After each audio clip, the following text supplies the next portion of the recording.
Hello friends, welcome to SSC coaching centre. आज के question reasoning के हैं जो परीक्षाओं में आते हैं। आसान प्रश्नों को कठिन बना करके दिया जाता है और कठिन प्रश्नों को भी आसान कर दिया जाता है अगर आपको तरीका मालूम होगा तो।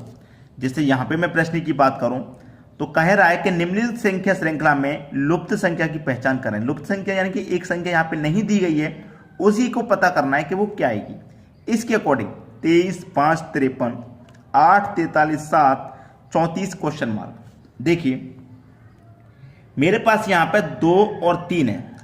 अगर इसमें 2 और 3 इसको आपस में जोड़ दूंगा तो मुझे 5 मिल जाएगा, यानी कि दूसरी संख्या मिल जाएगी। मिल गई दूसरी संख्या।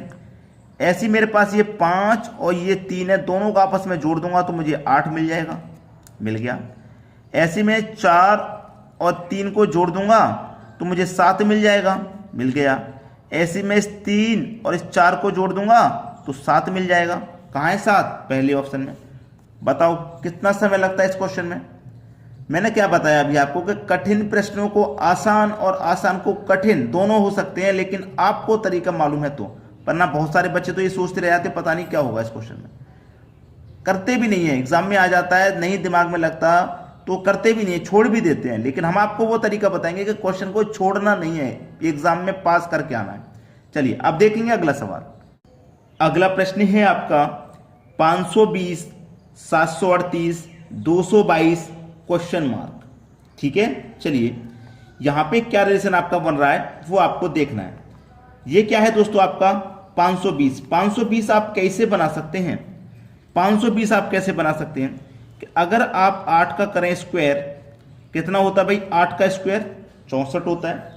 और 8 का अगर आप क्यूब करते हैं, 8 का क्यूब करते हैं तो कितना होता है? 8 का क्यूब 512। तो स्क्वायर नहीं करना, क्यूब करना है। 8 का क्यूब 512 होता है। और उसमें अगर 8 को ही जोड़ दें तो कितना हो जाएगा? 520 हो जाएगा। ठीक है, समझ में आ गया। इसको देखेंगे आप, इसको देखेंगे, इसको 222 को देखेंगे। ये क्या है? 6 का क्यूब कितना होता है? 216। और उसमें 6 को ही जोड़ देंगे, कितना हो जाएगा भैया? 222 हो जाएगा। अब आपके पास ये बचा और ये बचा। एक पैटर्न सोच रहे थे हम कि पहली संख्या का जो पैटर्न है वही तीसरी संख्या का पैटर्न बनाए। बनाए कि नहीं? अब वही दूसरी का और चौथी का बनेगा।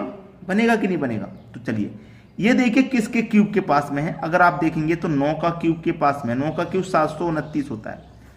भाई जिस संख्या का क्यूब कर रहे हैं उसी को जोड़ रहे हैं। देखिए आप, जिसका क्यूब कर रहे हैं उसी को जोड़ रहे हैं। तो 9 का क्यूब कर रहे हैं, यहाँ पे 9 को ही जोड़ेंगे भाई। तो 729 में 9 जोड़ेंगे 738 हो जाएगा। 738 ही दिया गया है कि नहीं?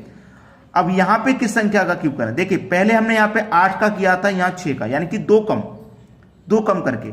अब यहां 9 का किया है तो यहां भी 2 कम करके करेंगे, यानी कि 7 का करेंगे। 7 का क्यूब कितना होता है? 343। और जिसका क्यूब कर रहा है उसी को जोड़ेंगे, यानी कि 7 को ही जोड़ देंगे। 343 में 7 जोड़ देंगे, ये हो जाएगा 350। 350 यानी कि सी ऑप्शन सही जवाब है। क्लियर है सभी को? चलिए अब देखेंगे अगला प्रश्न। अगला प्रश्न है दिए गए विकल्पों में से लुप्त संख्या ज्ञात करें। देखिए यहां पे आपके पास एक लुप्त संख्या है x, यानी कि इस x का मान क्या होगा? इन चारों ऑप्शन में से बताना है कि इस x का मान क्या होगा। देखिए एक हिंट हमें मिलता है कि जिस तरफ बड़ी संख्या हो प्रश्न को उसी तरफ सॉल्व करें। तो बड़ी संख्या मेरी इधर दी गई है 33, ऐसे 29, तो ऐसे मैं क्वेश्चन को सॉल्व करूंगा। तो 8 और 17 से मुझे 33 बनाना होगा, तो कैसे बनाएंगे? ठीक है, कैसे बनाएंगे? ये मेरे पास जो 8 है ना, इसका मैं क्या करूं? 2 गुना कर दूं। कितना हो जाएगा? 16। 16 में जोड़ दूंगा मैं 17 को, दूसरी संख्या को। तो 16 और 17 कितना हो गया? 33 हो गया। इसका भी मैं 2 गुना कर दूंगा, 12 का 2 गुना 24। अब जोड़ दूंगा दूसरी संख्या को, जैसे यहां 17 को जोड़ा था दूसरी संख्या, ऐसे यहां 5 को जोड़ दूंगा। तो 24 में 5 जोड़ दूंगा, 29 हो जाएगा। और 29 ही मेरा दिया गया। बिल्कुल वैसे भी इसका भी कर दो 2 गुना। 10 का 2 गुना 20। जोड़ दो दूसरी वाली संख्या यानी कि 13 को। तो 20 में 13 जोड़ दूंगा, ये हो जाएगा 33। किस ऑप्शन में? D option. ये हो गया आपका सही जवाब। चलिए अब देखेंगे हम अगला प्रश्न। अगला प्रश्न है 167 का रिलेशन 43 से, यानी कि छोटी संख्या से है, तो 245 का रिलेशन किस संख्या से बनेगा? ठीक है, चलिए आपके पास क्या है? 167। ठीक है, 167 है, ये बात आपको पता है। ये 245 का रिलेशन भी बिल्कुल वैसे ही बनाना होगा। तो मैं यहां पे क्या करूंगा? 1 6 और ये 7 है ना मेरे पास, यही तो है। मैं क्या करूं भाई कि इन दोनों को जोड़ दूं, इसका मल्टीप्लाई कर दूं। तो 7 का मल्टीप्लाई 6 से करूंगा 42, 42 में जोड़ दूंगा एक तो 43 मिल जाएगा मुझे, 43 से रिलेशन बन गया। वैसे भी यहां लिख लूं 2, 4 और 5 है, तो पहली वाली संख्या को जोड़ दूं, दूसरी का मल्टीप्लाई। तो पहले तो मल्टीप्लाई होगा, 5 चौके 20 और 20 में 2 जोड़ दूंगा, कितना हो जाएगा भैया 22 हो जाएगा। तो यहां पे जो रिलेशन बनेगा वो किस संख्या से बनेगा, 22 से बनेगा, यानी कि बी ऑप्शन से बनेगा। बी ऑप्शन हो जाएगा सही जवाब।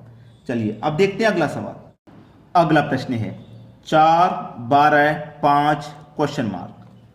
आपके पास ये जो 4 है, अगर इस 4 का आप स्क्वायर करें तो कितना होगा 16, और माइनस कर दो 4 को ही तो कितना हो जाएगा 12। मतलब जिस संख्या का आप स्क्वायर कर रहे हैं उसी को माइनस कर रहे हैं। बिल्कुल वैसे ही आपके पास 5 है तो 5 का स्क्वायर करेंगे 25, और जिसका स्क्वायर कर रहे हैं उसी को माइनस कर रहे हैं, तो हम 5 का स्क्वायर कर रहे हैं तो -5 को ही कर देंगे, 25 में से 5 को माइनस कर देंगे तो आंसर 20। खत्म सवाल। चलिए अब देखते हैं अगला प्रश्न। अगला सवाल है 5 का रिलेशन एक बहुत बड़ी संख्या से है, 2, 4, 3, 1, यानी कि 2431, ऐसे ही पढ़ेंगे इसको। तो देखना कि यहां पे इतनी बड़ी संख्या से कैसे रिलेशन हो सकता है। अगर मैं इतनी बड़ी संख्या को जोड़ूं आपस में, 2, 4, 6, 6 और 3, 9, 9 और 1, 10, कितना हो गया भाई 10 हो गया। और इस 10 को 2 से डिवाइड कर दूंगा मैं तो मुझे 5 मिल जाएगा, पहली संख्या, यानी कि दूसरी संख्या से पहली संख्या बनाई है हमने। बिल्कुल वैसे ही यहां पे भी दूसरी से पहली बनाएंगे, ठीक है। तो ये जो आ रहा डिवाइड करने के बाद आया, यानी कि 2 से डिवाइड करने के बाद आया 5, तो 2 से डिवाइड करने का मतलब क्या है, आधा हो जाती है संख्या।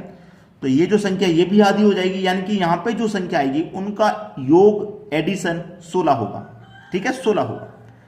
देखिए किसका 16 है, 8, 7, 15, 15, 2, 17, ये तो 16 से ज्यादा हो गया। 5 और 4 9, 9 में 1 जोड़ो 10, 10 और 8 16, बी का हो रहा भाई 16, 16 हो गया ना। 2 से डिवाइड करो तो कितनी बार में जाएगा, 8 बार में, 8 मुझे मिल गया। तो इस तरीके से इस क्वेश्चन को दिया गया है। अगर आपने पढ़ने में कोई दिक्कत कर दी, समझने में तो नहीं कर पाते आप, लेकिन हम जो आपको तरीका बता रहे हैं आप जरूर करके आएंगे इसको। अब देखते हैं अगला प्रश्न। अगला प्रश्न 600, 2000 क्वेश्चन मार्क 9000। देखिएगा इस 600 को आप क्या लिख सकते हैं, इस 600 को लिख सकते हैं आप 200 × 3। 2000 को क्या लिख सकते हैं आप 200 × 10, ठीक है। 900 को क्या लिख सकते हैं, 9000 को कि 900 × 10, यानी कि 200 का मल्टीप्लाई 3 से किया, 200 का ही 10 से किया, या 900 का 10 से किया तो 900 का ही यहां पे 3 से करेंगे कि नहीं करेंगे भाई। मल्टीप्लाई 3 मल्टीप्लाई 10, मल्टीप्लाई 3 मल्टीप्लाई 10, ठीक है। यहां 200 200 था तो यहां 900 900 होगा, तो 900 का मल्टीप्लाई 3 से कर दो भाई, कितना 2700 हो जाएगा। क्वेश्चन मार्क की जगह क्या आएगी संख्या 2700 आ जाएगी। किधर है, पहले ही ऑप्शन में है। ये हो गया बिल्कुल सही जवाब। चलिए अब देखते हैं अगला सवाल। अगला प्रश्न है आपका 7 का रिलेशन 77 से है, तो यहां पे क्वेश्चन मार्क है दोनों ही जगह पे। क्या रिलेशन बनेगा भाई, क्या रिलेशन बनेगा, ठीक है। तो ये प्रश्न मैं आपके लिए होमवर्क के लिए देना चाह रहा हूं, क्योंकि अच्छा प्रश्न लगा मुझे, अच्छा प्रश्न लगा। आप थोड़ी इसमें कैलकुलेशन करेंगे, थोड़ा दिमाग भी लगाएंगे, इसलिए मैं इसको होमवर्क के लिए देना चाह रहा हूं। क्योंकि जितना माइंड लगाएंगे आप, जितना दिमाग लगाएंगे, इसका मतलब क्या हो, आप दिमाग अपना यूज कर रहे हैं। मैं बता दूंगा आप दिमाग लगाएंगे नहीं, आप अपने दिमाग का यूज ही नहीं कर रहे हैं, इसलिए मैं आपको अपने दिमाग का यूज करने के लिए दे रहा हूं।